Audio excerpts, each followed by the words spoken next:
So following Dalton Smith's huge win over Subriel Matias to be the new WBC super lightweight world champion, ultimately what looks likely next is a potential unification with one of the world champions at 140. We know Gary Antoine Russell's got a fight booked soon. Richardson Hitchens has got a fight booked in February. And Teofimo Lopez has got a fight booked in January against Shakur Stevenson. So all of the champions at the moment are booked up, but luckily they're all fighting pretty soon. And Dalton Smith, in my opinion, is going to be looking for one of these big unification bouts, big payday, pay-per-view, arenas. And of course, these deals are made easier when, you share the same promoter, management, etc. Matchroom does also represent Richardson Hitchens. Now, this would be a big fight in my opinion. If you had Hitchens v Smith, two undefeated world champions, two young undefeated world champions who both feel that they've got a lot to prove still in the sport of boxing, and are both guys who want to go on to achieve greatness, I think. Richard Hitchens has already talked about going up to 147, looking at the big fights at 147 and what can be done there. Dalton Smith is more new to the game. This is literally Dalton Smith's first world title fight, so he's not acclimatized to being one of these big stars at the top of a division yet, because he was just climbing there. He's now there now, in my opinion. Once you beat Subriel Matias, and he beat him the way that no one else has ever beaten him, stopped him in the 5th round. So you're at that talk now. You're at that sort of table now, in my opinion. That fight is there to be made. I don't think he beats Richardson Hitchens. Honestly, I don't really think he beats any of the other world champions at 140, in my opinion. Now, maybe it's me underestimating him. It very well could be, because he did a very good job against Subriel Matias, and none of these other world champions fight like Subriel Matias. I think Teofimo would outbox pretty easily. I think Richardson Hitchens would outbox pretty easily. Gary Antoine Russell, he's a boogeyman of the division, alongside Subriel Matias.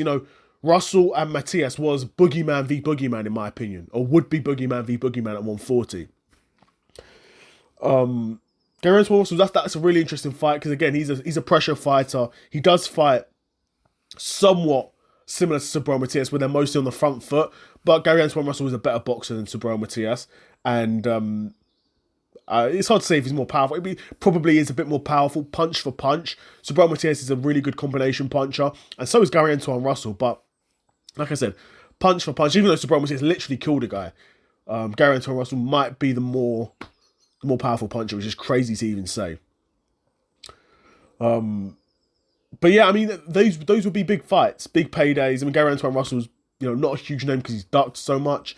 Richardson Hitchens and Teofimo Lopez, if he wanted to go down that money route, would be probably the smartest option, because Teofimo and Richardson Hitchens, they're not going to concuss you the way Matias and Russell would. They're not as big of a punchers. Teofimo's a crisp puncher, and he has shown that he has got a bit of power. He's got enough power to keep guys honest. Richardson Hitchens really doesn't have that sort of power at world level. But he's a guy like Devin Haney, where, yeah, he's not a huge puncher, but also he doesn't sit down on his shots, which I like, because when you sit down on shots, you become stationary, and you become, potentially vulnerable. Yes, you can deliver shots with more power, but also means you're there to be hit. Devin Haney and Richard Hitchens know the name of the game is to not get hit, right? So that's why they do that. But those will be the fights that make sense for Dalton Smith, financially and from a risk perspective as well. Or ultimately, might even decide for a title defense first. A lot of people are saying Puello, and that would be a good fight, because Puello did nearly beat Subriel Matias. It was a very close fight, competitive fight. And Puello's got an interesting style as well. Definitely not a pressure fighter like Subriel Matias. The thing is, Subriel Matias forces everyone on the back foot. So it's hard to judge someone just off a Subriel Matias fight. But Puello seems to be tricky enough, tough enough. Oh, well, he's definitely tough enough, because he stayed in a fight for 12 rounds with Subriel Matias. So we'll see. I mean, that fight would be an interesting fight. But again, it wouldn't be a huge pay-per-view fight. Wouldn't be a huge payday, I'd imagine. Wouldn't be a fight that's got the huge commercial appeal the same way Teofimo Lopez or Richardson Hitchens does.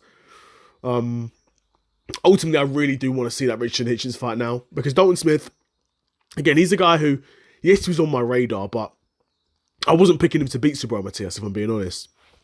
So let me know what you think is next for Dalton Smith. Do you think he should fight a Puello, or do you think he should go for one of the big unification fights? Another episode of the Seth Solo Side Quest in the bag, and I'm out. Peace.